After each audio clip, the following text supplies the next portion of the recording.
Professor Barry Ninham, AO, FAA. Barry's discoveries have had a revolutionary impact on the field of colloid science, a discipline that underpins chemical engineering, cell and molecular biology and nanotechnology. He is the developer of the accepted theory of amphiphilic molecular self-assembly, a process that underlies modern material science. It is a fundamental principle of self-assembly in nanotechnology, impacting on modern molecular-based technologies and slow-release technology for in vivo pharmaceutical drug delivery. 5 decades of work by Barry Ninham has revealed that the discipline of physical chemistry that informed our intuition on a myriad of processes was flawed, to the extent that it failed to take account of key ion-specific effects and dissolved atmospheric gas. Barry, my congratulations. I invite you now to present the 2017 Matthew Flinders Lecture entitled The Physical and Biological Sciences Divide.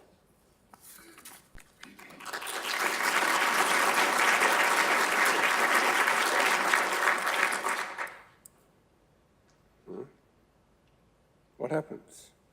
Nothing. Oh. The panel controls are locked. How do I unlock them?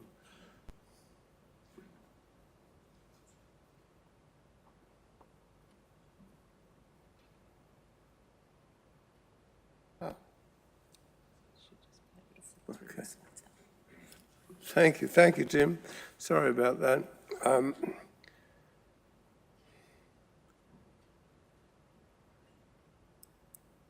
Got it. It was 100 years ago, exactly, since Darcy Thompson wrote a famous book called On Growth and Form. He was a polymath, and he made a point strongly that the founders of the cell theory of biology in the previous century and of the physiologists, they expected advances in biology to depend on progress in the physical sciences. It's 100 years on, and we are still divided, and I want to explore why we are divided and how far we've gone. The reality 100 years later is that we're still in a muddle, and I want to tell you what I think went wrong. We're at a stage where, although there's been huge advances in understanding molecular forces and self-assembly, that in dealing with biology, people in Harvard and other places are starting to get confused and to bring back the idea of vitalism. There's something magic about biology.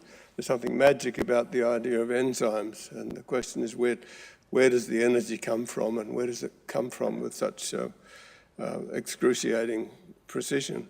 So we've got our own dark energy in physical chemistry, as the astronomers have, the cosmologists have in their area. So the question is why this is. There's a genuine confusion that we've buried, and it turns out that it's due to sins of omission. The Greeks told us that there were 4 elements. They were the earth, and salt, and water, and air, and fire, temperature. In our theories, we dealt with the earth, matter, and we dealt with water, sort of, but the others were missing. And those missing elements are the missing answer. That's where the dark energy is, as I'll try to explain. After we rebuild the theory, having recognised that, just very recently, we've been able to make some really astonishing advances. This is done in Richard Pashley's lab in ADFA, with whom I work. And the results are, I'm giving the end of my talk because I may run out of time. First, what's happened is that when we include these missing elements, then we've discovered some extremely effective new technologies to do high temperature reactions at low temperature. We've discovered ways to do desalination extraordinarily cheaply and easily. We've discovered how to deal with this recycled water, with viruses and antibiotics. And curiously there, the magic gas is carbon dioxide. And we've discovered how to clean up arsenic, lead, and radioactive waste and pollution, and to control cavitation in shipping that makes them go quieter. And so these are really amazing developments, and they're because we were missing something in our earlier theories. And climate changes can relax. These are really important things and they can be done cheaply. The cost of this research is zero, by the way. Well, the reasons for the muddle where we got confused are, I think, a missimulation via computers. They were premature biological modelling by flawed theories from physical chemistry. It's not their fault. They had to do what they could do. There's primitive ideas of structure, the use of Euclidean geometries, spheres, cylinders, and planes, when the real structures are bicontinuous, and the forces were too crude. Now, these things affect things that were deeply embedded in biology, things like the Hodgkin-Huxley relations, ion pumps, anesthetics, lung surfactants. They're embedded very deeply and they're hard to reconstruct. So let me deal with structure first. We're dealing with growth and form. Growth means forces, form means structure. So I'll deal with form first. And here's an example from years ago. Here's the structure of a real nanostructure of a real microemulsion formed from oil and water and surfactants or lipids. The real structure is bicontinuous. It's interconnected tubes. You can do this structure with a conductivity meter and a piece of paper if you know volume fractions. We got confused on the way because in these recent years, people got onto big machines like neutron scattering from synchrotrons and spent an enormous amount of money.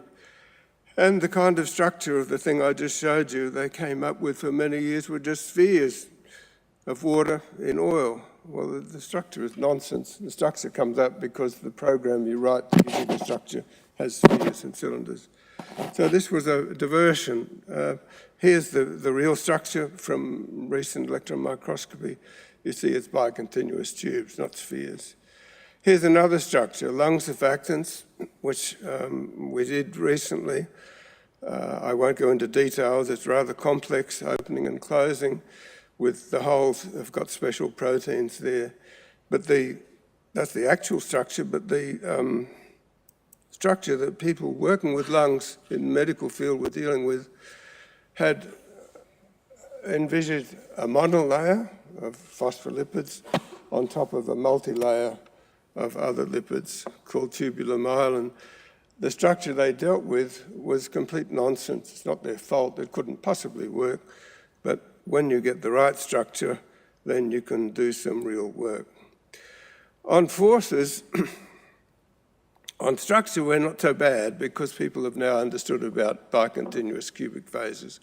My colleague Stephen Hyde and others have made enormous advances there.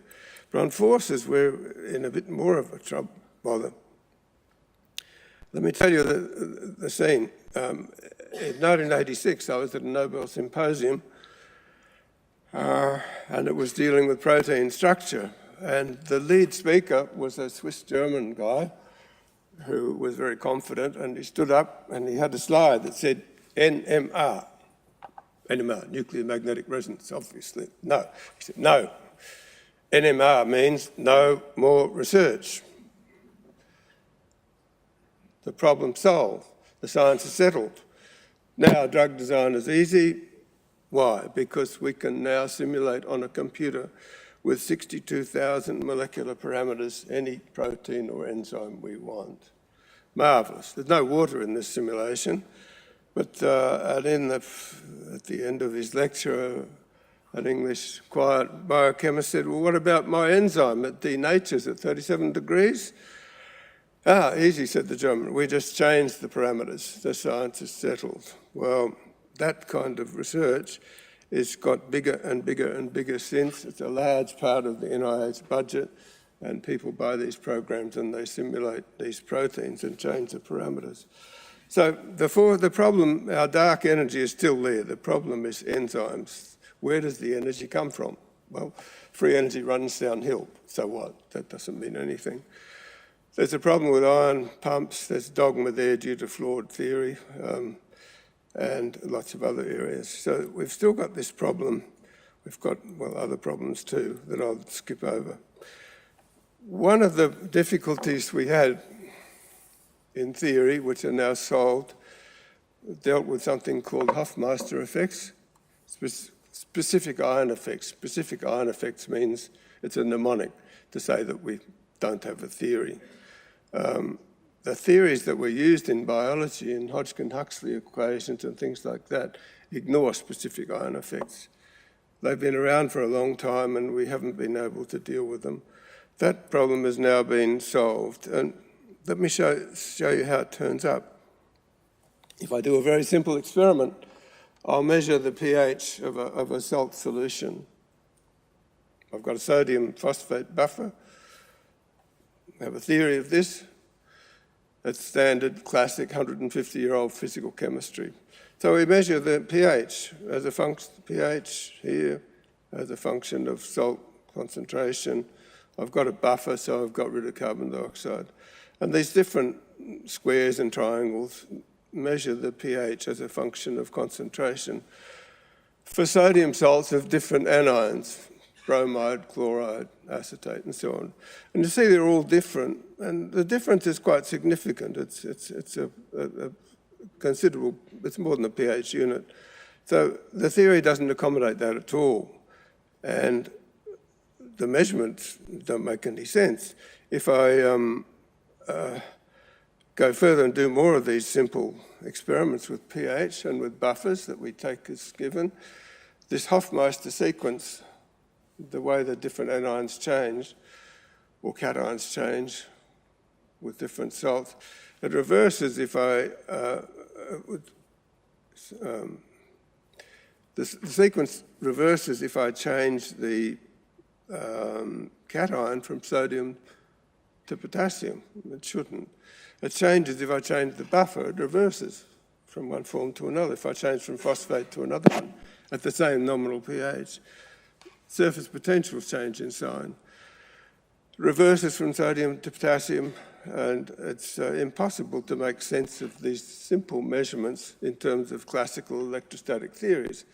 And yet our poor friends, the biologists, have been taken in by this notion that this stuff means something. It doesn't, it's nonsense.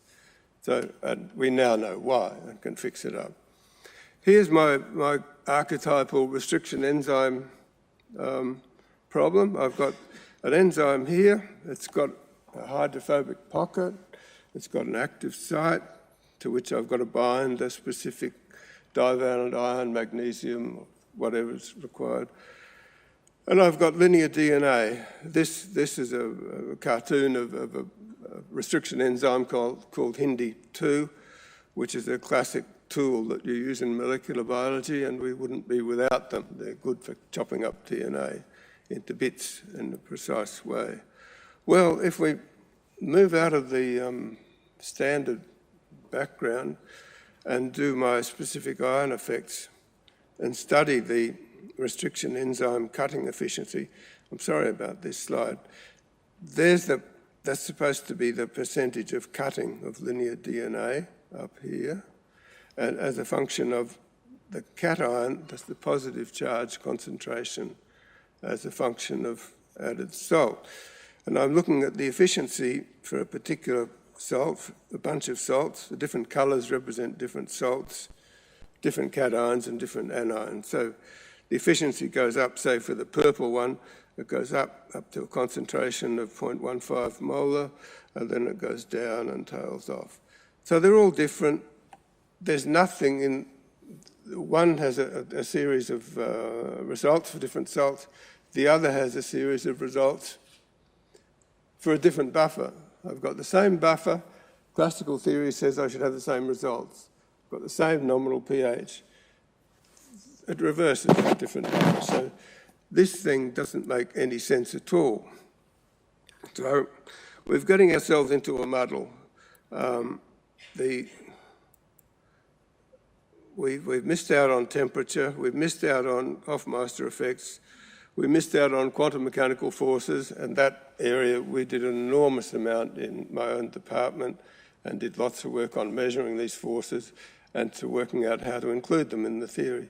We missed out on something that I'll come to called dissolved gas in the atmosphere and so on. So we were going along in this confused state in terms of relating to biology and to other things too, chemical engineering and colloid science.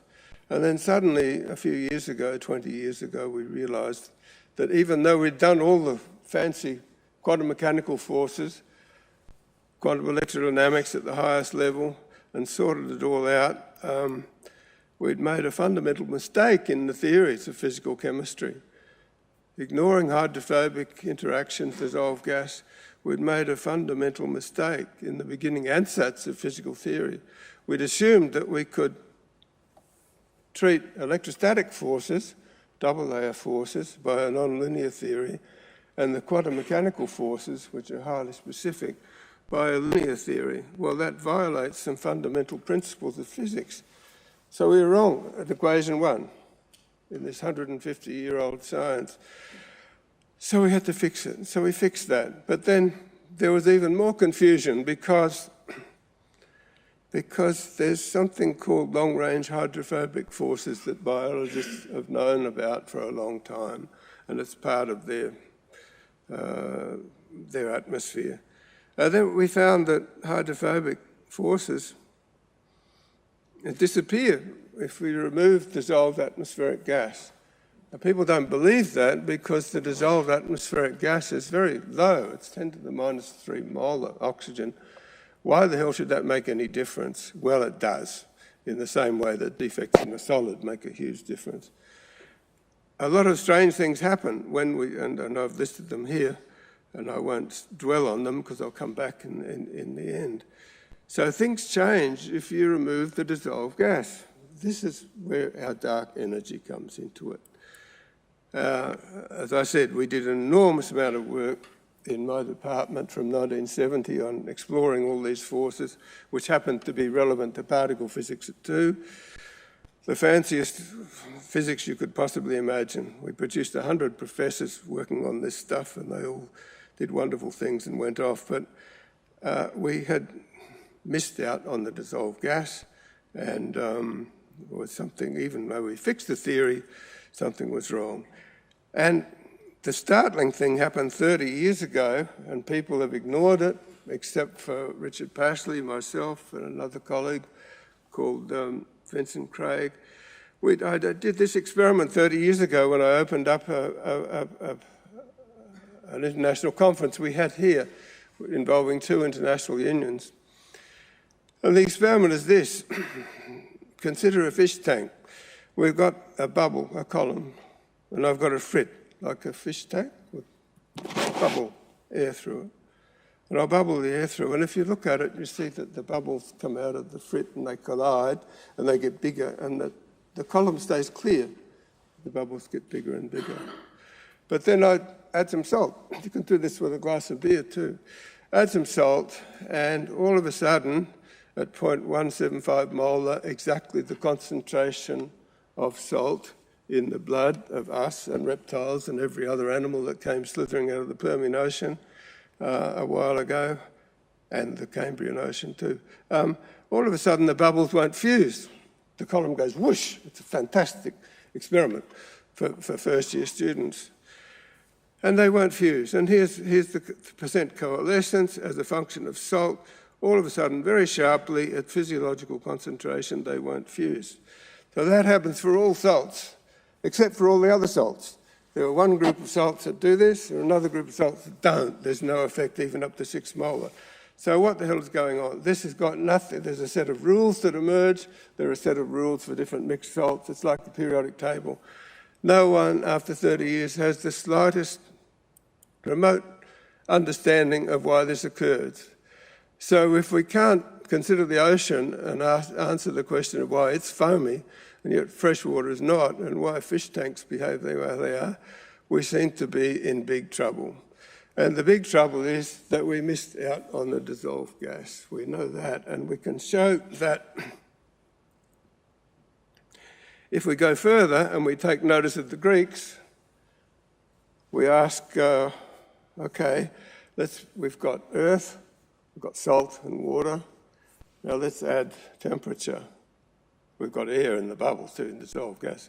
We add temperature, we cook up the column. we cook up the air. So we take our frit and we heat up the gas. It's easy to heat up the gas, it's cheap, much cheaper than water. So we heat up the gas and see what happens. Well, what happens then is if we start to do reactions in our column, the gas doesn't heat up the water stays at a fixed temperature. But if we keep on passing through hot water, we can do high temperature reactions, very high temperature reactions at very low temperature. So there's something about the surface of the bubbles of the water-air interface which is highly catalytic. So we can do these high temperature reactions. And then, as I said, Richard Pashley has developed techniques to do desalination that are very, very cheap, involving exactly this technology. We can use, if we use carbon dioxide in our column, we can kill off viruses very, very effectively. We can use air too, but carbon dioxide is much, much more effective gas. And as I said, we have ways of cleaning up arsenic, mercury, lead, and radioactive waste. And we can also do something else that I'll show you. If we remove the dissolved gas, which I told you is very small, you can stop cavitation. This has been known for 200 years. If you try to pull water apart, cavitate, open it up, it takes 200 times less energy than theory would tell you from molecular forces. And so if we remove the dissolved gas, you can't break up the water, and so you stop cavitation, and ships will go quiet and faster, and you can sneak up on your Chinese people with your submarine and do a good job. There's a whole new revolution there available with cavitation because we can make ships go much faster. And here's an example. It's not a really good slide, but if you see that propeller there, it's whizzing around, and you can see like an outboard motor on a propeller. You get this very large noise when you go too fast and you're breaking up the water and it goes white, and there's the cavitation there. But if I do a trick and I project gas-free water onto the blades, you can see the blade is perfectly clear and the thing goes along very quietly. The major source of energy for driving ships is due to this cavitation effect. So we can remove it, which is neat. Desalination, I don't know how I'm going for time, Jim. How much?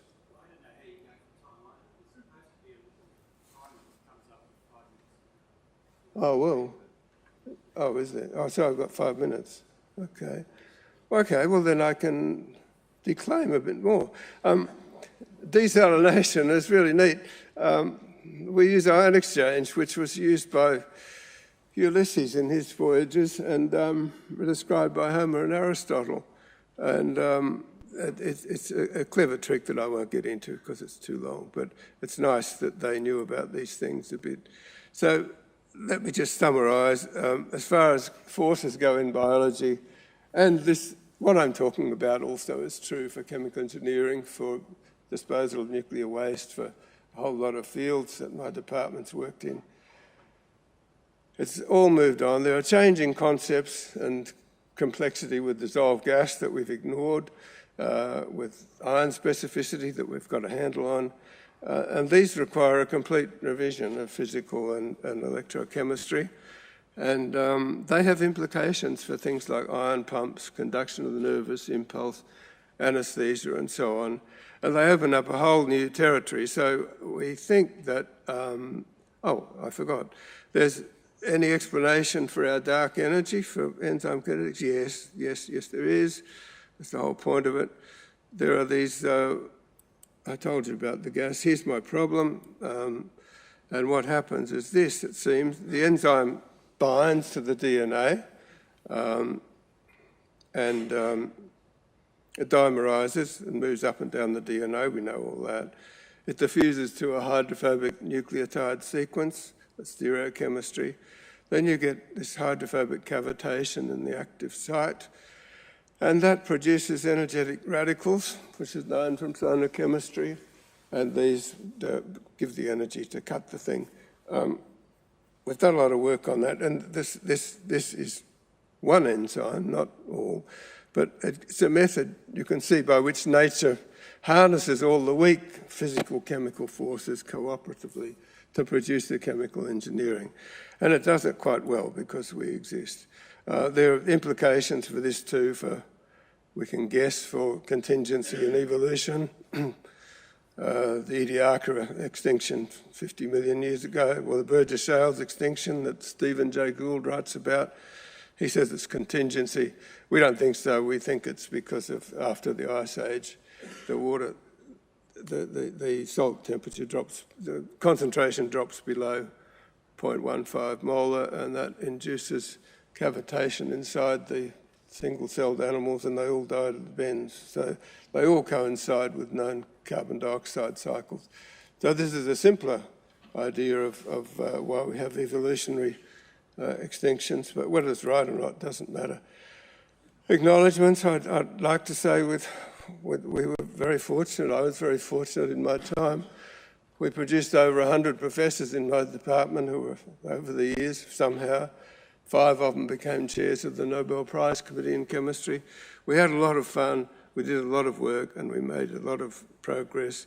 And these particular people, Stephan Marcellia, Stephen Howard, Vince Craig, Rick Pashley, and my friend in Florence, where I work, have contributed to all this stuff. Well, that's about all I'll have to say. Thank you very much for listening to me.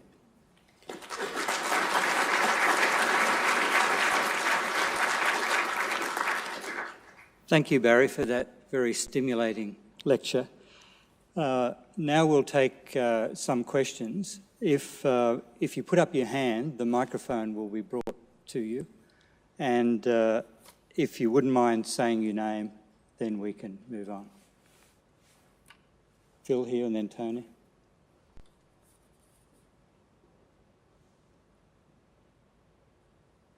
Thanks. A question out of ignorance, Barry. Cavitation and coalescence of gas gas bubbles, that's what it is? No, they're different. They're different phenomena. We simply, I'm ignorant, been 30, 50 years in the game. Nobody knows why bubbles don't fuse above 0.175 molar. We simply don't know. So we can exploit that, and we are exploiting it, but we don't know. Despite all the fanciest theory in the world, we don't know the answer to the simplest possible experiment. And I use that as an example that the science is not settled. We hear that often. We don't know the answer to the simplest possible problem. Cavitation it's due to a different phenomenon. We've got a small amount of dissolved gas in water. It's about 10 to the minus 3 molar from the atmosphere. And that means there's one gas molecule about every 30 angstroms apart. If you think of the water as a solid, if it was a solid, the strength of the solid depends on defects in the solid, molecular defects. And the strength of a solid has got nothing to do with the strength of that material that you calculate from solid-state physics. It's due to the defects. In the water, these atomic dissolved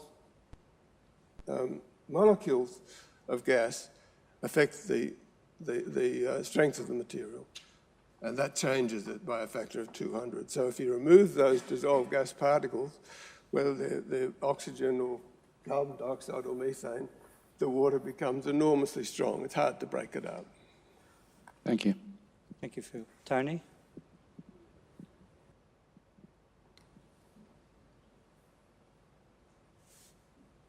Tony Klein, University of Melbourne. I noticed on one of your slides the proposition of high temperature reactions at low temperature. Now, I don't know if this has anything to do with it, but collapsing bubbles generate enormously high temperatures when the surface tension energy converts into thermal energy.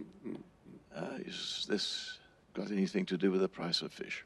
Yeah, absolutely. Franz Grieser in Melbourne has done a lot of work on solar chemistry. It's really fine work, and it's directly relevant. Yeah, we don't understand the theory of this very well at all, but certainly that's the source of the energy. Hydrofluoric cavitation is produced by a cooperative action of weak intermolecular forces, and then once you've got that small bubble there, you produce the, because of the high temperature, you produce free radicals. Yeah. We can take one more question. No? So I think that's the end of the questions. Well, thank you, Barry, for that very, very stimulating presentation, very thought-provoking.